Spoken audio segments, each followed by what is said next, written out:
Okay, so if I got my numbers straight, this is vlog 7, and I don't know, maybe I'm OCD, I have no idea. I guess that's good. I'll let you see the hair. I don't know what you can see. I don't know, you know, it feels so different. I was like freaking out because I never blow dry my hair. I know you must think I'm like scumbag or something, but I do everything I can not to abuse it. And, you know, heat is a bad thing. So, I don't. Stay away from heat if you can. Don't, you know, flat irons and crap like that. It's just bad news. I'm sorry, but when I hear temperatures like 400 or whatever, I think of, oh, that's what I'm going to cook my chicken in the oven at, not, you know, cooking my hair, you know. Yeah. So, Hair Salon is in a very exclusive city in Aventura, and you know, I get my laser and electrolysis done there, and the people there are very nice. I know the owner. And the people that I need to know in there. I don't try to make friends with everyone. And this is an interesting point because when you're transgender, people are going to look at you. It doesn't mean you have to talk to them. It doesn't mean that you have to try to be friends with everybody. Friends with everyone, friends with no one. I don't know who said that, but just pick your friends and pick them carefully. And be careful what you tell them, because you never know. They have a smile and they are holding a knife to stick between your ribs. And trans girls are notoriously shady. So, biological women, I don't know. You know, I trust them. I just think you have to judge carefully. Pick carefully. And I mean that. You know? So, know who your friends are, and take it slow, and be careful what you tell people. There is a rare chance, if you're around a biological woman, and she thinks you're getting all the attention, if she believes that the guy doesn't know you're trans, she'll out you.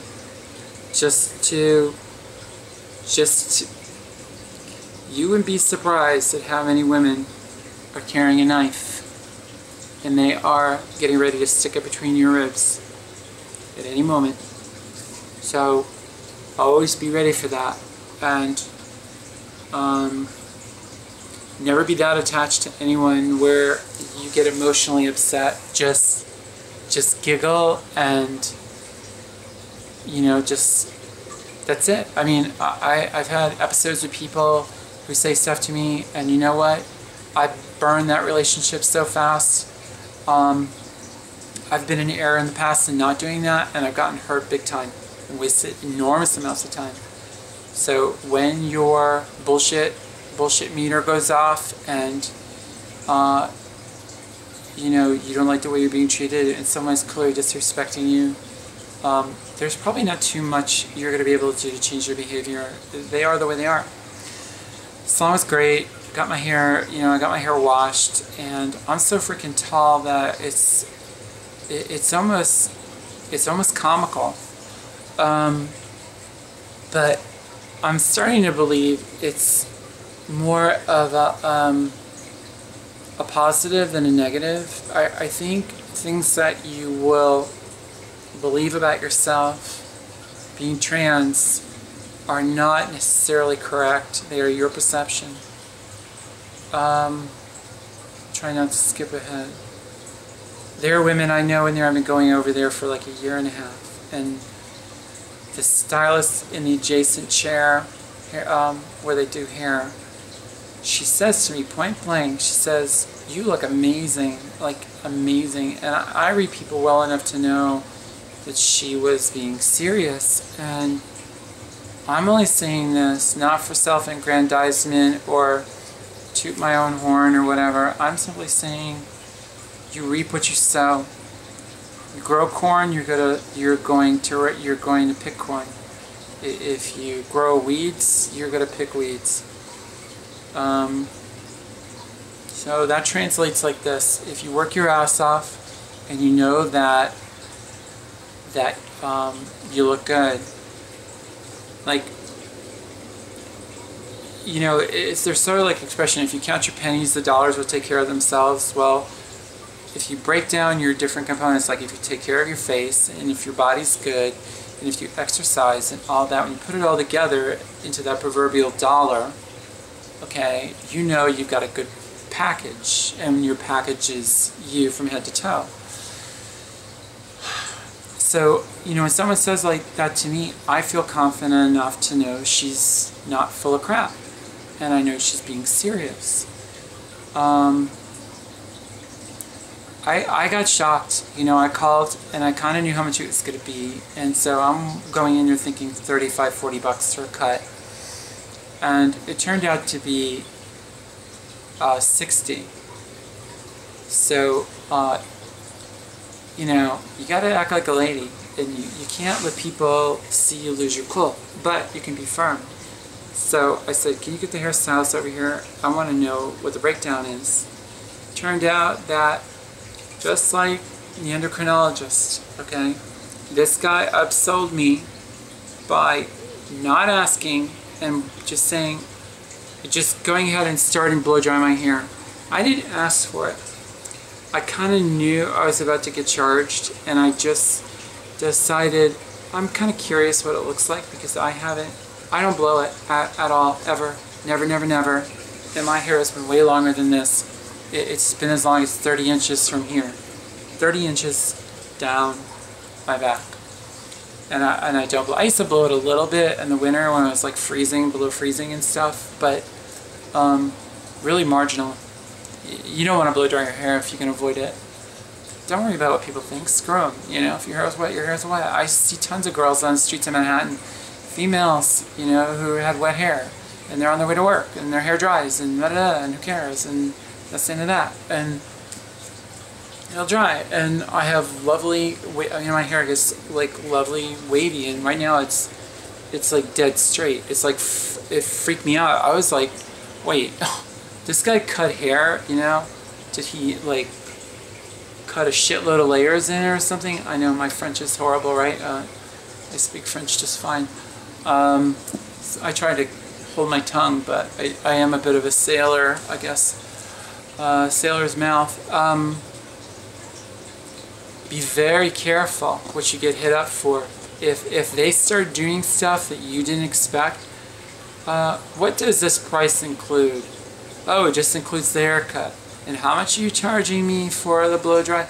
Listen, you know, this is not some kind of charity. These people are trying to make money. So don't be shy about asking this stuff. And I'm learning, you know, and I'm sitting here telling you what I'm learning. And, you know, I make mistakes, and believe me, it's just driving me dead. It's always in my face. I love my hair to death, but, you know, it is what it is, and it's fun as hell, and it's, you know, I think it's sexy, and being a woman isn't easy. You know, there's a lot of shit, you know, there's all the shit that women go through with discrimination, and then there's all the stuff you're gonna get, PhD, which is piled higher and deeper on top of all the stuff that women get. I'm looking for my water, and I have my water. With a straw, so I don't mess up the lipstick.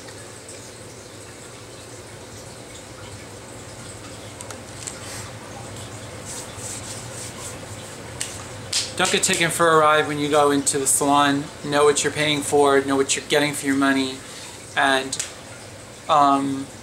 have ultimate confidence. Like, in other words, be very sure of your stylist. You make it crystal clear what you expect. You don't cut any more than a 1/4 inch off the bottom. That's all I want. If you can't achieve what you want with a 1/4 inch, I will come back in 6 months and you can finish your work. I don't want any more cut off. You make your goals known, just like a crystal clear window. Okay, don't be vague. This is not a place to be vague. You know, I want the bottom 4 inches cut into with some layers and just blend it across, and you make him tell you what you said. You get it fed back to you so you know that they understand, because when those scissors go to work, there's no gluing the hair back. Get it? Okay. So, moving out of the salon, I had a bunch of stuff I was going to do, and I did pretty good.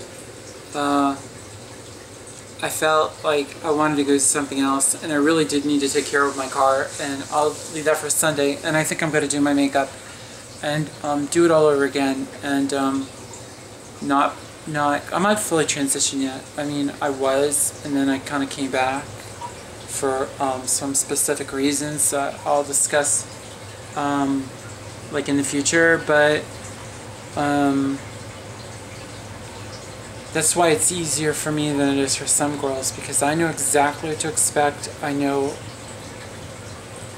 how to deflect the bullets, and yeah, you know, society will proverbially try to shoot you, and you better learn how to duck. You better have that rhino skin, and you better you know, have a cast iron will that this is what you want. And some girls have said this, and I'm going to repeat what they have said. This is a hard life. It is no picnic. It can be highly rewarding, and I'm grateful for everything I have. And you know, yeah, my boobs aren't huge. I mean, there are girls who have never been on hormones. In this particular one, God,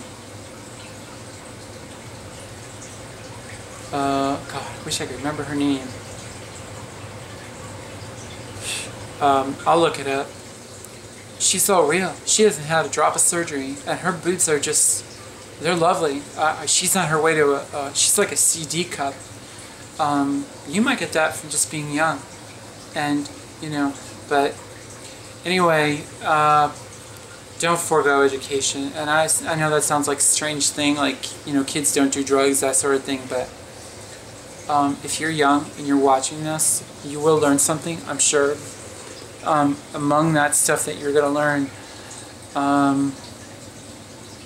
don't expect any guy to take care of you. This is not a joke, you know. I mean, you know, living in your parents' house and playing video games and junk like that, you know, that's tantamount to a fantasy world. And when you get out into the real world, you know, guys see transgender as play toys, and I have extraordinary experience with this, and we could talk about that at some point.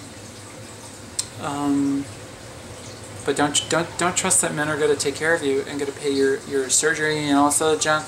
Nah, they're not. All right, so this is going to be split up into one more part, and then we will call it for today.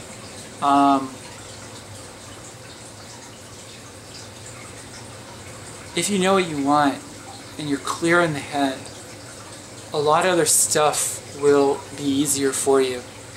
And this is why I got everything accomplished today that I did.